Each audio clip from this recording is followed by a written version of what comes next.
Queridos irmãos, dando continuidade ao estudo do livro Caminho, Verdade e Vida, ditado pelo Espírito Emmanuel e psicografado pelo nosso irmão Chico Xavier, falaremos hoje sobre o capítulo 164, que se intitula Não Perturbeis.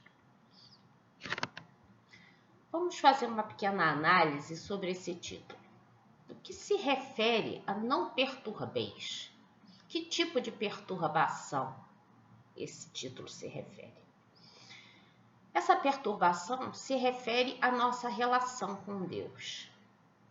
A nossa relação com Deus e com todo o universo, ela deve ser harmoniosa. E não devemos perturbar esta relação, sob pena de termos que trabalhar para poder corrigir essa perturbação. O universo como um todo, ele é harmonioso. E nós posso até usar aqui como exemplo, como se cada um de nós fosse uma engrenagem e o universo, a obra divina, fosse uma máquina. Então, cada um de nós tem um papel dentro dessa máquina e deve trabalhar de forma harmoniosa para não permitir que essa máquina pare de funcionar.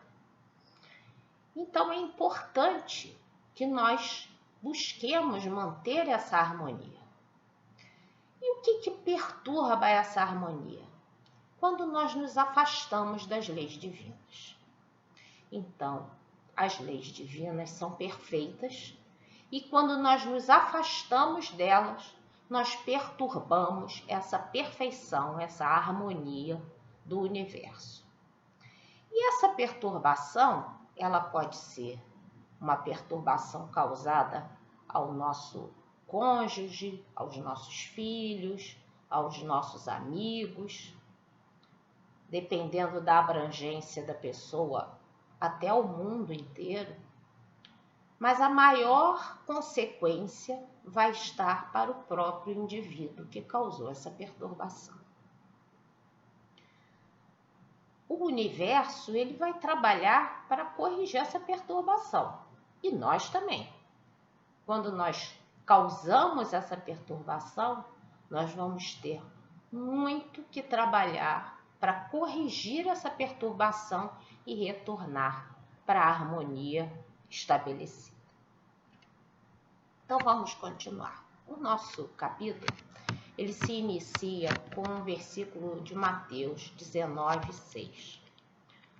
Uma fala de Jesus. Portanto, o que Deus ajuntou, não o separe o homem. E nós já ouvimos muito essa frase, não é verdade? E essa frase, ela suporta as religiões que pregam a indissolubilidade do casamento. Mas nós sabemos que muitas relações não são pautadas pelo amor verdadeiro. Que as relações, sejam de marido e mulher, de amizade, elas se pautam pelo amor verdadeiro. Se essa relação, seja ela qual for, não for pautada pelo amor, ela não é verdadeira. E aí ela não foi juntada por Deus. Então, não foi Deus que juntou. Quando nós estudamos a doutrina espírita, nós observamos que na doutrina não se fala da indissolubilidade do casamento. Inclusive, nós temos citações nas obras sobre o divórcio. Porque não se deve levar a termo situações que às vezes estão levando à agressão, a situações vexatórias. Isso não significa que a doutrina espírita banalize as relações. Não significa que devemos abandonar as nossas relações a qualquer desavença. Eu gosto disso, não gosto daquilo, vou largar o meu namorado ou vou largar o meu amigo por causa disso. Não é isso que o Espiritismo prega. Mas ele entende que as relações, como elas são pautadas não só pela vontade de Deus, mas muitas vezes pela vontade dos homens, elas podem ser finitas. Podemos entender, então, esse sentido de relação, como eu já falei agora, que quer seja com pessoas, não necessariamente com cônjuge, né? Não é namorado, namorada, marido, esposa, mas com amigos, com os nossos familiares, mas também a relação com a própria natureza. Nós também estamos em uma relação com a natureza.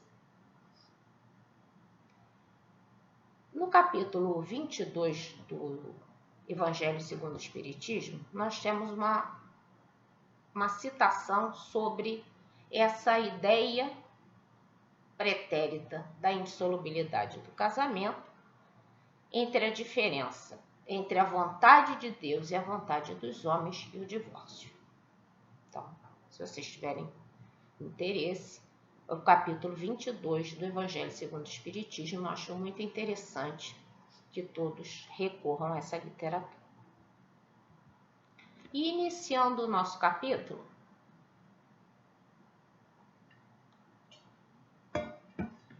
a palavra divina não se refere apenas aos casos do coração. Os laços afetivos caracterizam-se por alicerces sagrados e os compromissos conjugais ou domésticos sempre atendem a superiores desígnios. O homem não ludibriará os impositivos da lei, abusando de facilidades materiais para lisonjear os sentidos. Quebrando a ordem que lhe rege os caminhos, desorganizará a própria existência. Os princípios equilibrantes da vida surgirão sempre, corrigindo e restaurando. Então, como eu já havia falado, o Espiritismo ele não vai nem para um lado nem para o outro. Ele nem prega a insolubilidade do casamento, porque ninguém tem que ser escravo de relações tóxicas, mas ele também não banaliza as relações. Não significa, por conta disso, que você pode trocar as relações por qualquer motivo. Não podemos esquecer que o encontro de duas almas sempre, ou na maioria das vezes, atende a planos reencarnatórios. Então, muitas coisas que passamos com pessoas das nossas relações, ou a maioria delas, vem de planos reencarnatórios, de resgates de situações pretéritas. Todos os laços constituídos, eles têm algum propósito. E geralmente o propósito é de ajustar problemas passados, convertendo o ódio em amizade ou amor. Então, são aquelas pessoas que nós trouxemos, que nós tivemos relações de inimizade, de briga, de guerra, e trazemos essas pessoas para o seio da nossa família, para o seio do nosso círculo de amizades, para que nós possamos transformar esse sentimento de ódio em amizade e amor.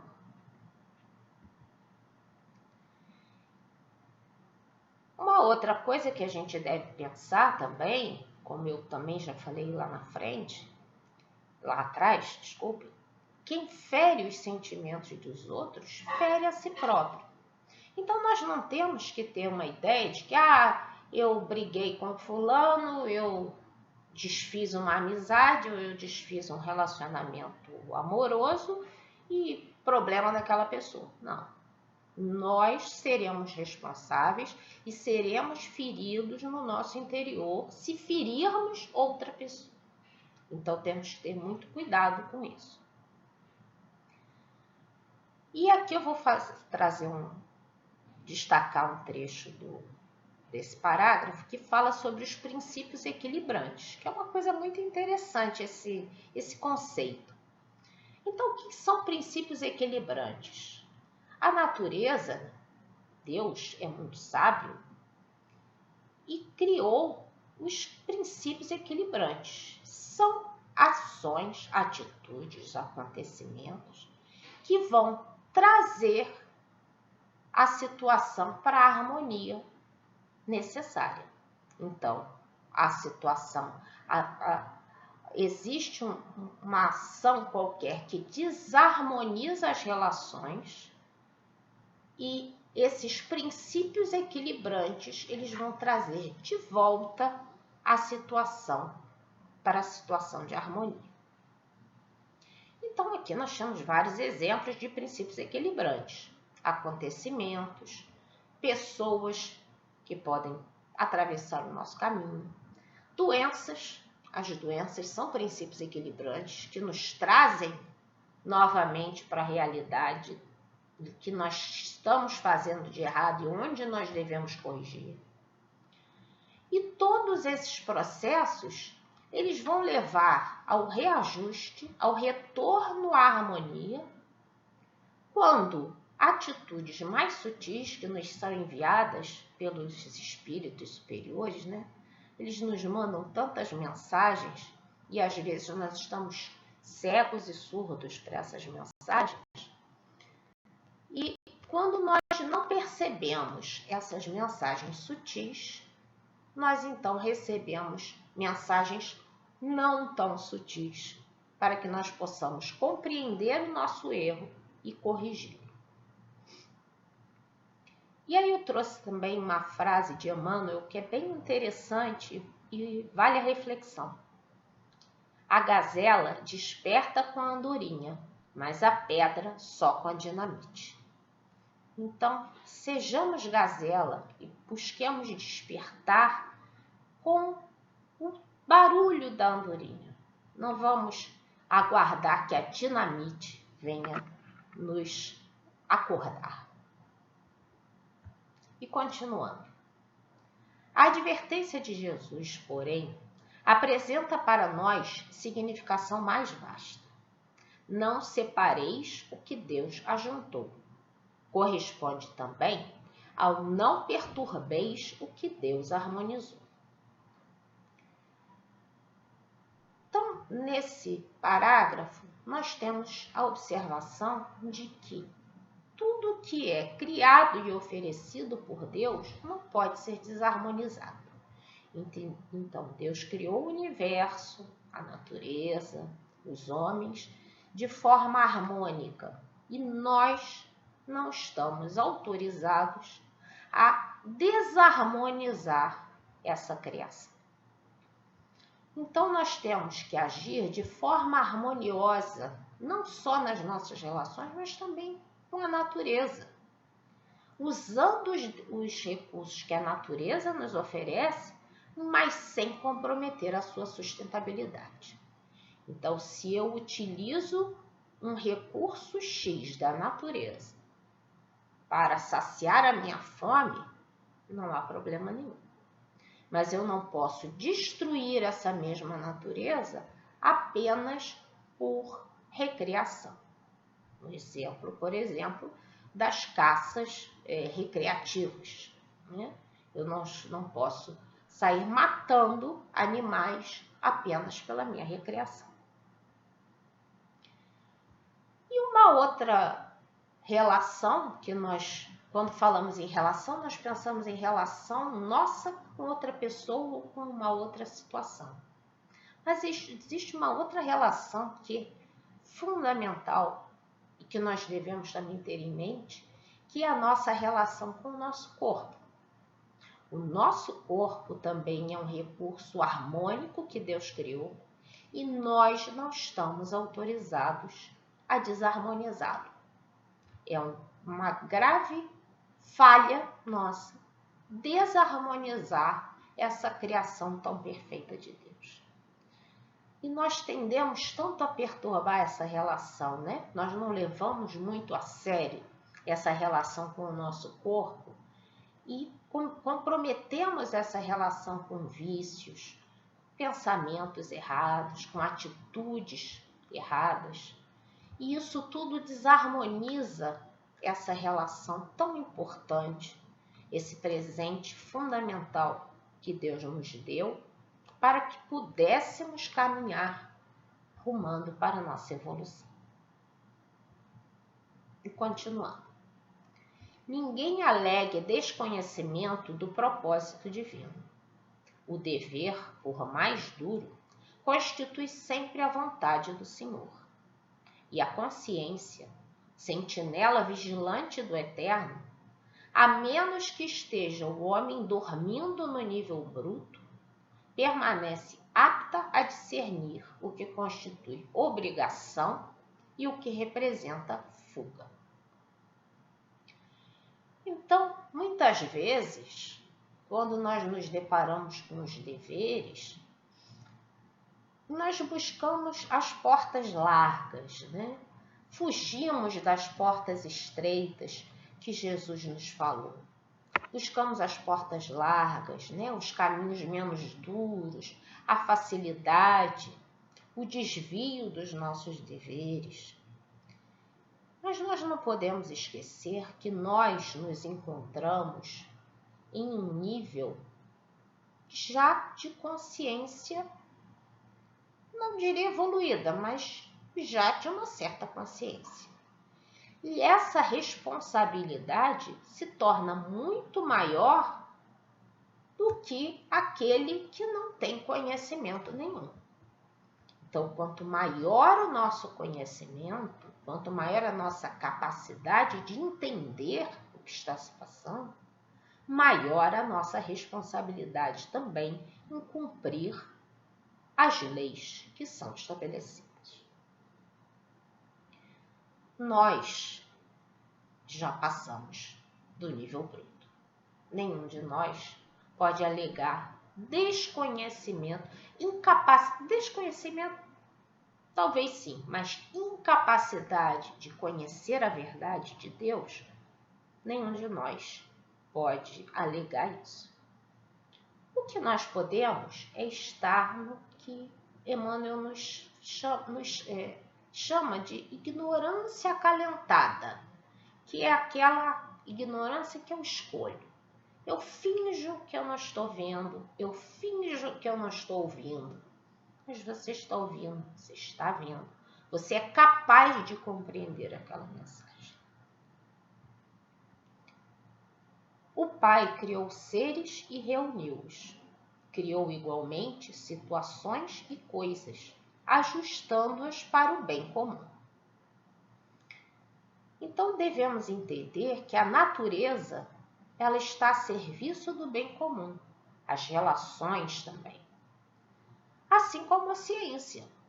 A ciência também, ela deve estar sempre em prol do bem comum.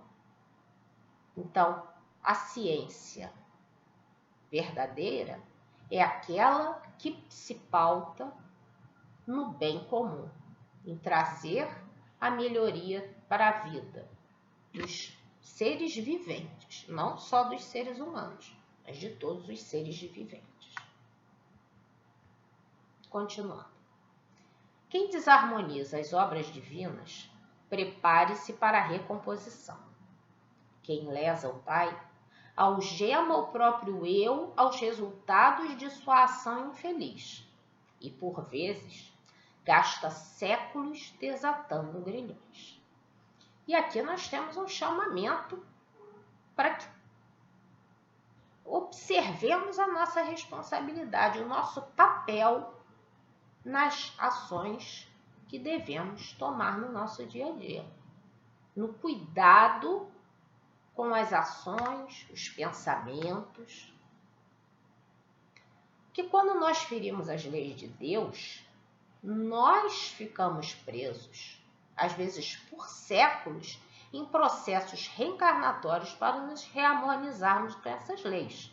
Então, como eu já falei anteriormente, quando nós cometemos algum ato que desarmoniza esta harmonia, que perturba esta harmonia que está à nossa volta, todos em torno vão sofrer, mas nós vamos sofrer muito mais, porque nós seremos os responsáveis por essa atitude.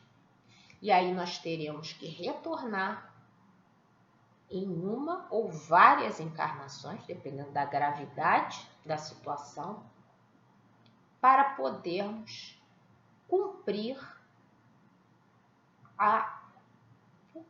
corrigir, né? Eu não gosto muito do termo pagar, eu acho que corrigir, né? Eu acho que Deus não cobra nada da gente, né? Nós é que devemos, através das reencarnações, entender o alcance do nosso ato e corrigir esse ato com as pessoas a quem nós afetamos. E continuando o texto. Na atualidade terrestre, esmagadora percentagem dos homens constitui-se de milhões em serviço reparador, depois de haverem separado que Deus ajuntou, perturbando com o mal o que a providência estabelecera para o bem. Então, nós temos aqui entender e observar que a maioria dos encarnados estão reencarnados por processos reparadores. Muito poucos encarnados vêm em missão. A maioria deles está aqui por processos reparadores. Muito mais em provas do que realmente visando a sua evolução. Então, a maioria das pessoas está recuperando o tempo perdido.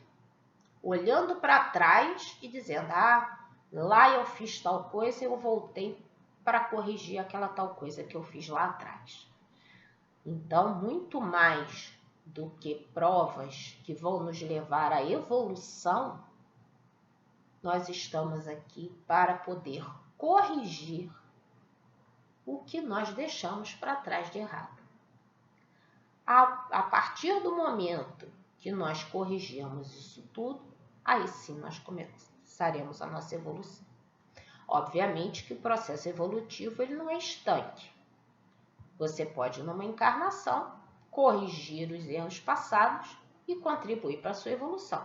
Esse é o melhor dos mundos, onde eu venho para uma reencarnação corrigir o que eu cometi de errado e, de sobra, levar também um pouquinho de evolução para o meu espírito.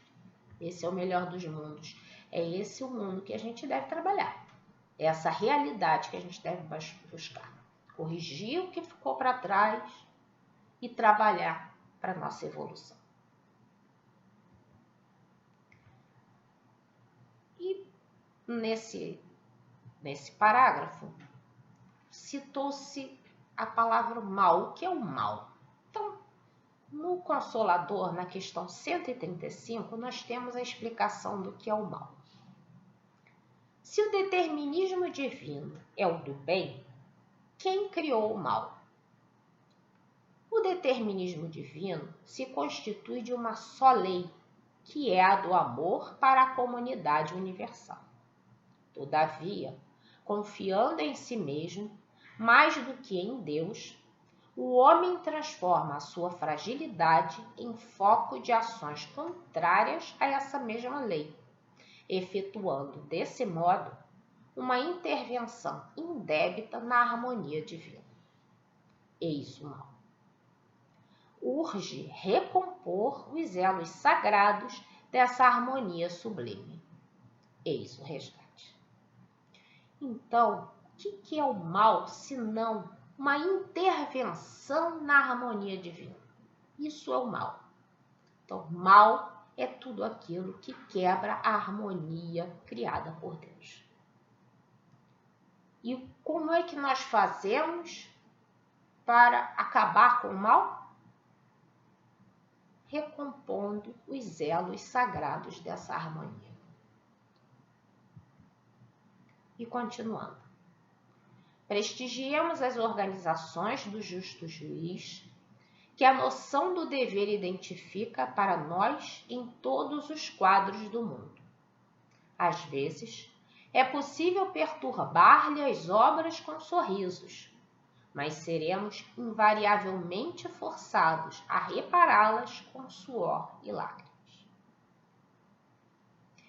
Então é importante que olhemos para todas as coisas respeitando a criação divina. Então, tudo que está à nossa volta e tudo que está dentro de nós faz parte da criação divina. E como tal deve ser respeitada. E qualquer alteração quebra essa harmonia. E teremos então que pagar, que corrigir essa quebra de harmonia.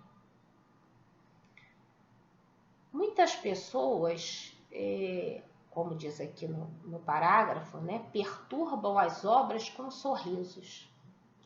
Acham que estão impunes porque se livraram da justiça dos homens, porque não foram descobertas nos seus erros. Mas esses erros, essas quebras de harmonia, serão cobradas mais na frente. Porque da justiça dos homens, muitas pessoas podem escapar, mas ninguém escapa da justiça divina. E antes de encerrar, eu gostaria de trazer para vocês uma passagem do livro Meditações Diárias de André Luiz. Acende a luz.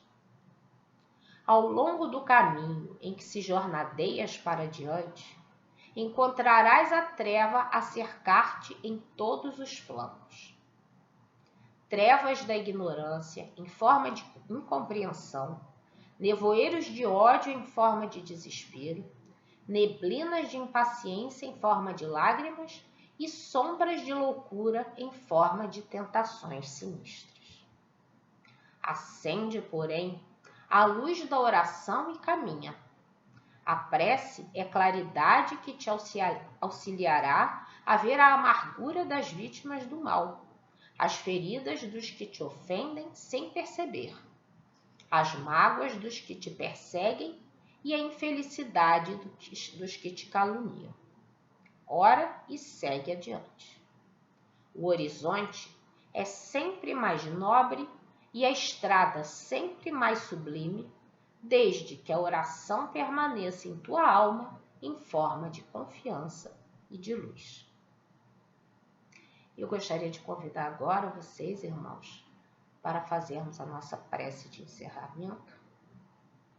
Mestre Jesus, que possamos compreender e assimilar todos os seus ensinamentos e todas as suas verdades, caminhando assim em direção à nossa evolução espiritual. Obrigada, queridos irmãos, e uma ótima semana a todos.